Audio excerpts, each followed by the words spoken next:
Hey guys, this is another video where I talk about a single issue that I read yesterday. As you are seeing this video, it was yesterday that I read this issue.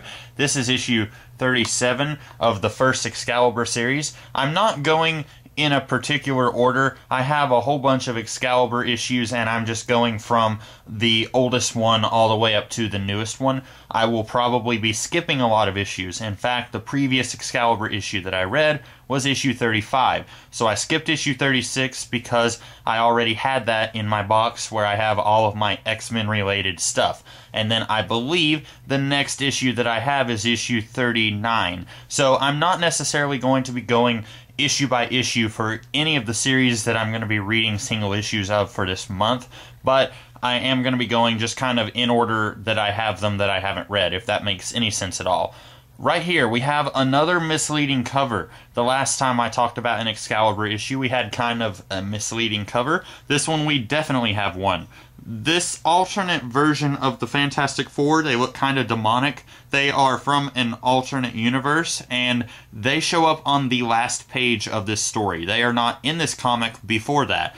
In reality, I would say this fight scene would probably be more indicative of what is going on in issue 38, but the cover for issue 38 looks entirely different.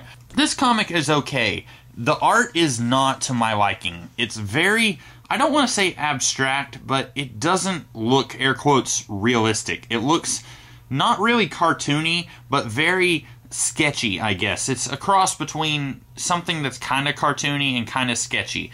Like I said, it's not really to my liking, but I was able to quickly get over that because the story here is pretty decent.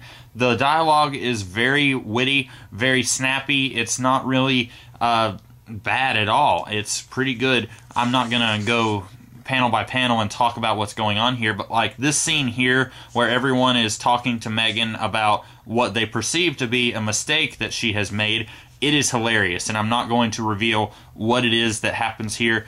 And then we get a point where a supervillain who is on the cover of this book, not to make too many spoilers, he shows up at Excalibur's headquarters, and he's acting like he's there for benevolent reasons, and Kitty Pryde, who is supposed to be this super genius character, and in my opinion would be smarter than what she is portrayed as here, she just goes along with his evil plan, and it is an evil plan. She does mention that once in the X-Men Fantastic Four crossover miniseries from the 80s, he did save her life, and that is true, that did happen there, but that was also in a storyline where Doctor Doom was concocting an evil supervillain plan in that story, and she knew about that. So I would feel like she would be a little bit more wary of whatever Doctor Doom has planned instead of saying, oh, okay, I'll go along with whatever it is that you have planned. And there's a little bit more to it than that, but not much.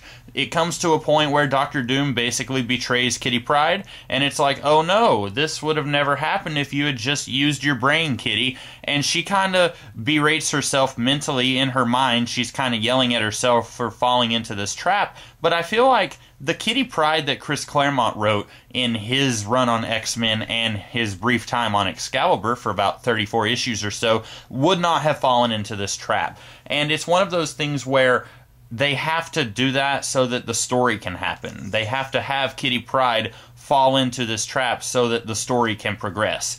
But it doesn't entirely make sense. You have a scene where Rachel Summers, featured right there in the character box, she reads Doctor Doom's mind, and she says, oh, he's telling the truth. He's not evil at all. And we know that that's not true. He's been evil for, by this point, 30 years. And it's really strange to me. I'm not entirely sure how Doctor Doom was able to bypass Rachel's telepathy. I really don't like that Kitty Pryde was so readily able to just jump in with whatever Doctor Doom had in mind. Even though he saved her life, I kind of wish that she had been a little bit more reserved about whatever it was that he planned. And then, other than that, we have what I think is like 4 issues of, it's not here, it's earlier in the book.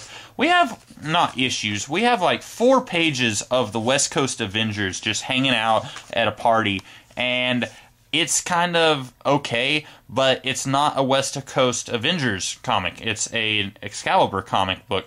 And I kind of wish that these guys maybe were in just a page of the comic instead of 3 pages. And these guys do show up in the next issue. In the next issue box, we've got, what's-his-face, Wonder Man punching Captain Britain. So we do have a thing where these guys are going to be showing up and probably fighting Excalibur for some reason. I don't really need 3 pages of lead up to that crossover. I really didn't need 1 page even. I could just have the Lady of the Lake in a panel saying, hey, West Coast Avengers, something really bad is about to happen. That's really all that we needed. We did not need 3 whole pages showing those guys having a grill out at their headquarters. But we got that.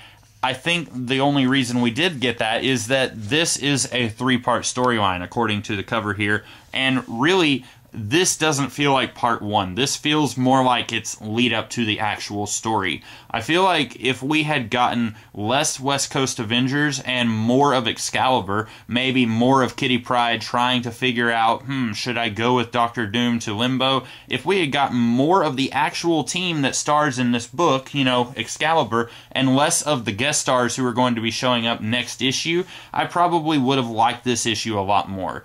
Is this comic book something that you should buy if you see it in the back issues? I'm going to say, yeah, it is part of a storyline. It's entirely possible that the other 2 parts of this storyline are not nearly as good. I don't really know. I haven't read part 3 to this story at all, and it's been a long time since I read part 2, which is found in issue 38. But this was a pretty good setup for a 3-part story. I just kind of wish that there had been more setup to the story and less of the guest stars just kind of hanging out in their little party. So yeah, I would say go ahead and buy this if you see it in a store, but this is a little bit less of an enthusiastic recommendation than I had for the Legion of Superheroes comic book that I did a video on yesterday, and the previous issue of Excalibur that I read, which was issue 35 the day before. Not as much of an awesome issue as those 2 were. This is a little bit of a step down, but not much of a step down. So that's about all I have to say here. I hope you guys enjoyed this video, and I hope that I have convinced you to go and check out this issue, or go to a comic book shop and check out some other kind of issue. Do whatever you want. It's your money. I will see you guys tomorrow with a different kind of video. Catch you guys later.